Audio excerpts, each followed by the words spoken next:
Bienvenido a esta exploración detallada. Hoy tenemos sobre la mesa unas notas, unas transcripciones bastante interesantes. Sí, Fechadas 19, 20 y 21 de agosto de 2025. Documentan el intento de aplicar una herramienta matemática, la llaman el calculador, para operar con las acciones de NVIDIA, NVDA. Un valor, conocido por su volatilidad. exacto. Nuestra misión aquí es, destilar qué lecciones podemos sacar de este esfuerzo, de imponer un orden matemático a algo tan impredecible como el mercado. Precisamente. Y lo que revelan estas fuentes, fíjate, es fascinante. Es una lección clave para cualquiera que intente modelar mercados, Ajá. incluso con herramientas que prometen una precisión casi divina, ¿no? Ya veremos, con afirmaciones de efectividad altísimas. Pero la realidad diaria, eso es otra cosa. Es un campo de batalla. Ahí mandan la psicología humana, los eventos inesperados y un mercado que, muchas veces, ignora las predicciones más cuidadas. Vamos a desgranar esa tensión constante entre el modelo y el caos. Perfecto. Empecemos entonces por el 19 de agosto. Las notas muestran que antes de la apertura, el calculador puso niveles muy específicos para NVIDIA. Ujú. Un nivel de soporte, o sea, un piso, donde se esperaba que el precio rebotara en 179.80 y una resistencia, un techo en 181.80. Pero aquí viene lo interesante. A ver, Justo antes de empezar la sesión, cambió su pronóstico radicalmente. Pasó a indicar un 97% de probabilidad alcista. Un 97%. Prácticamente una apuesta segura según la herramienta. wow. Claro, esa confianza matemática, se estrelló contra la pared de la realidad en la apertura. Las fuentes describen un inicio de sesión caótico, Sí, dominado por lo que llaman algoritmos de alta frecuencia, básicamente computadoras operando a velocidades de vértigo. claro. Y, contrario a esa predicción alcista, la acción de NVIDIA cayó, y con fuerza. Sin embargo, ojo, hay un matiz importante que señalar. El nivel de soporte que calculó, el 179.80, sí tuvo una relevancia momentánea. El precio tocó esa zona, rebotó brevemente, y luego siguió cayendo. Ah, o sea que, Demuestra que el nivel no era arbitrario, ¿entiendes? Pero falló completamente en predecir la dirección general del movimiento para ese día. ¿Falló? entiendo. Las notas también mencionan a un operador, un tal Milton. Al parecer, compró acciones muy cerca de ese mínimo, en 179.85. Ajá, apostando al rebote. Justamente, apostando a que el soporte calculado aguantaría y el precio rebotaría. Su operación fue, parcialmente exitosa. Consiguió cerrar cerca de 181.02. Capturó parte de ese rebote inicial. ¿Entendido? Y esto los lleva directo a una crítica que aparece en las propias fuentes.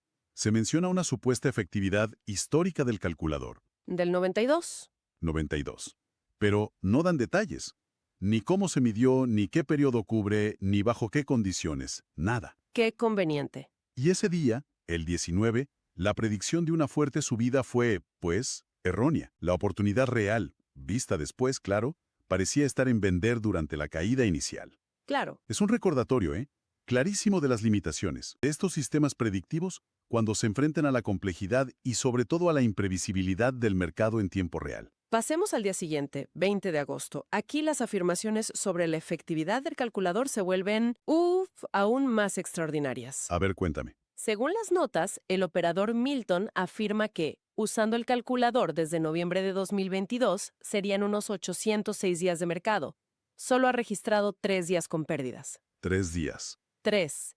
Esto implicaría una tasa de éxito declarada del 99.63%. 99,63.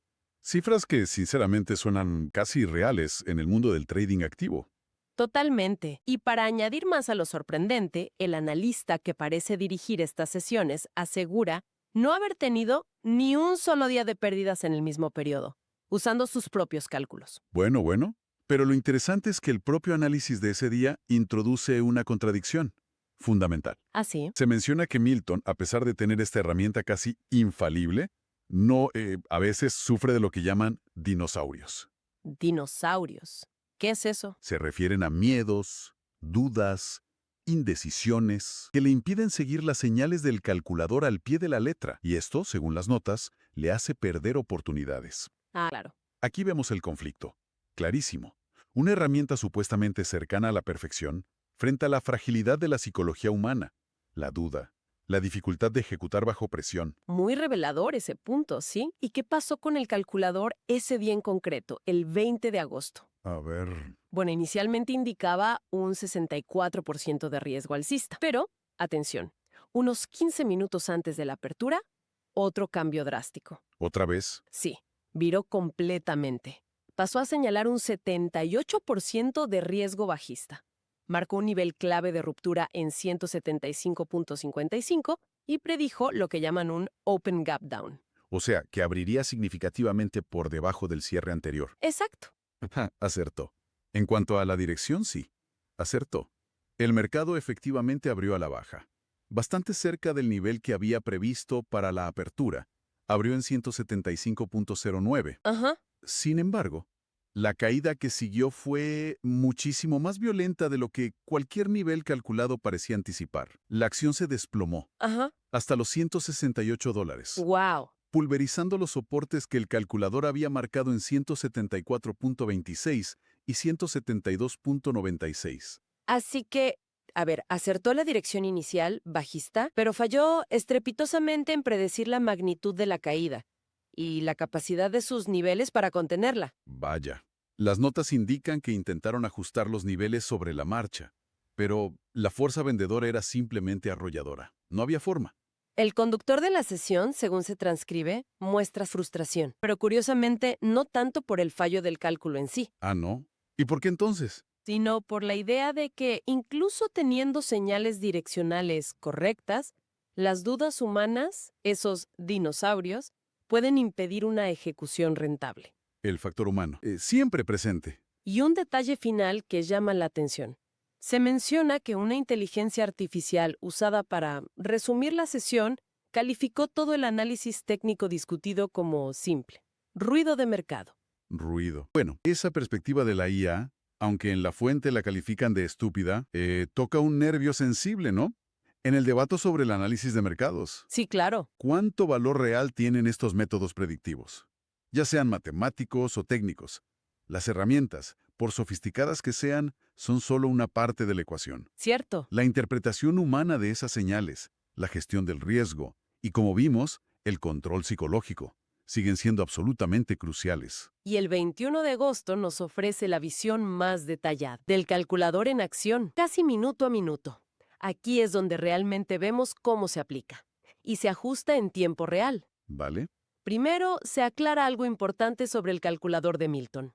Según el analista principal, su función primordial es modelar, exclusivamente la apertura del mercado, Ah, solo la apertura. más o menos la primera hora de negociación. No predice todo el día, sino que proporciona los destinos matemáticos iniciales, los niveles donde el precio tiene más probabilidad de convivir en ese periodo inicial. Entiendo. Es una herramienta que intenta dar un origen y un destino para la primera parte de la sesión. Exacto, como una drújula para la apertura. Se argumenta en las notas que estos modelos matemáticos, aunque quizás usados por una minoría, pueden ofrecer una visión más clara precisamente en días de alta volatilidad, como los previos a los resultados empresariales, por ejemplo. Justamente. Esos momentos donde suele haber más oscuridad o incertidumbre en el mercado. Veamos qué indicó el calculador para ese 21 de agosto. A las 9:10 a.m., calculó un riesgo bajo para posiciones largas. Para comprar, solo un 42%, dando más probabilidad a posiciones cortas. Vender, un 58%. Vale. Estableció un punto de ruptura, un nivel clave que indicaría la dirección en 174.68. Ok. Poco después, a las 9:27 a.m., justo antes de abrir, el riesgo para largos mejoró ligeramente, 49%, quedando casi empatado con los cortos, 51%. Y el punto de ruptura bajó unos centavos, a 174.61. 7 centavos menos. ¿Y cómo interpretaron esto? Pues, Esa ligera bajada del punto de ruptura, de 174.68 a 174.61, la tomaron como una señal que reforzaba la expectativa de una apertura a la baja, un Open Gap Down. ajá, respecto al cierre del día anterior, aunque hubo debate sobre si el cierre exacto fue 175.81 o 175.39, pero la predicción concreta era abrir por debajo de ese punto de ruptura de 174.61. Entendido. Y a continuación, calcularon unos rangos objetivo para esa primera hora. Usaron las bandas de volatilidad del día anterior. Que miden el movimiento esperado, ¿no? Exacto. Basado en la volatilidad reciente. Y niveles intermedios.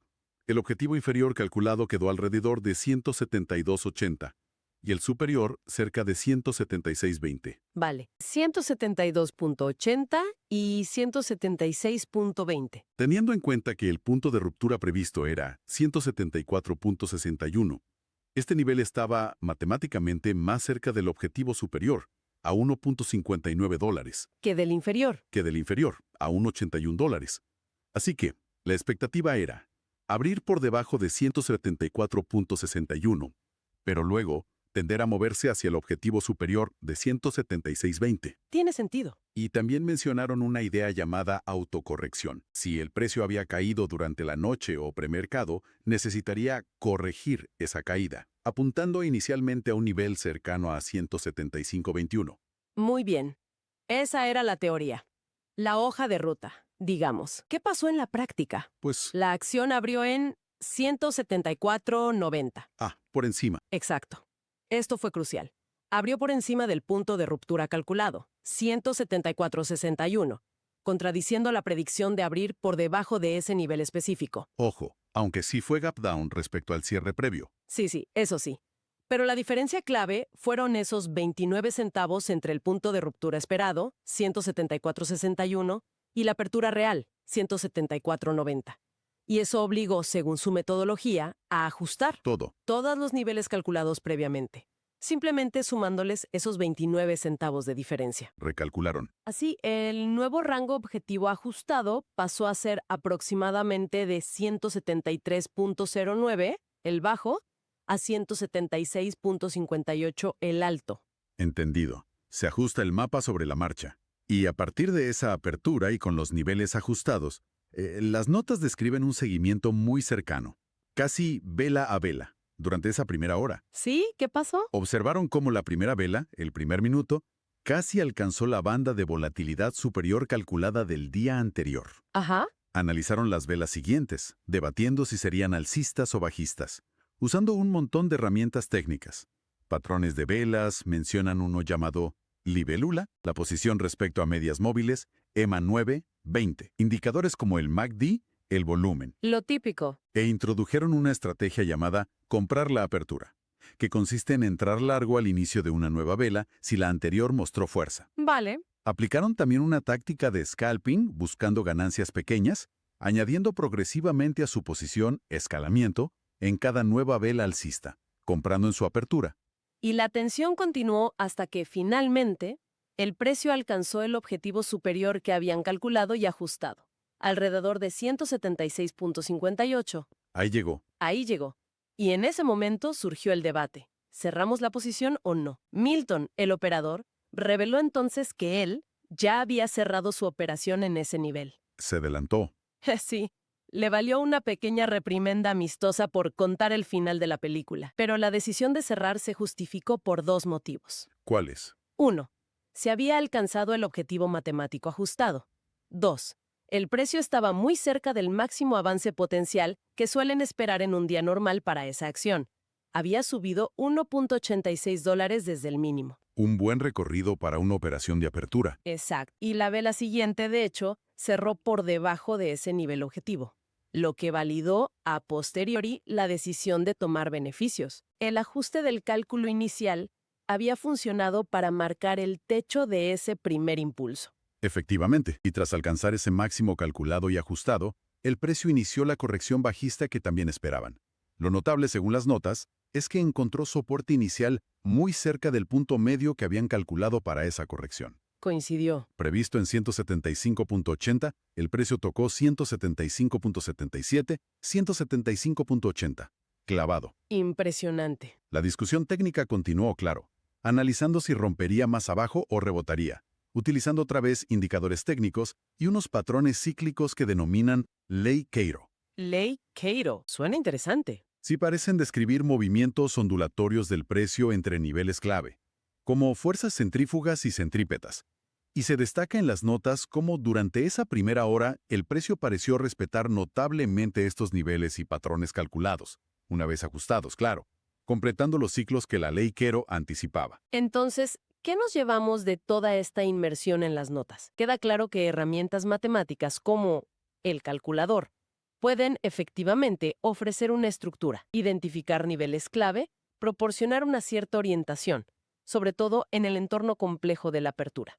Sí, una guía. Vimos momentos de precisión notable, como cuando el precio alcanzó el rango superior ajustado el día 21. Pero, y esto es crucial, no son infalibles, ni mucho menos. Para nada.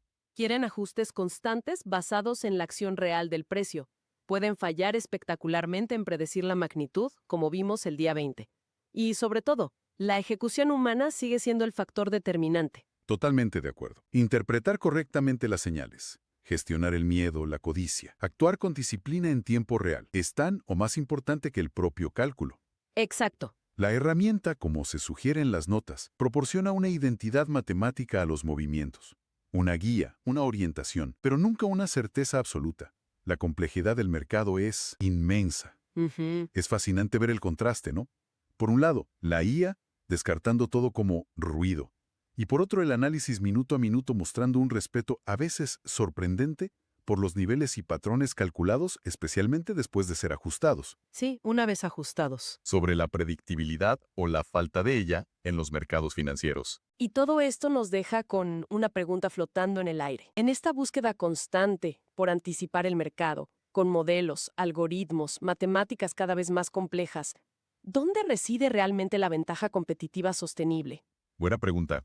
¿Está en lograr la perfección casi imposible del algoritmo, como parecen sugerir esas tasas de éxito del 99%? ¿O está más bien en cultivar la habilidad humana para interpretar señales de herramientas imperfectas, adaptarse rápido a sus fallos inevitables y ejecutar con disciplina férrea en medio del caos inherente al mercado? El eterno debate.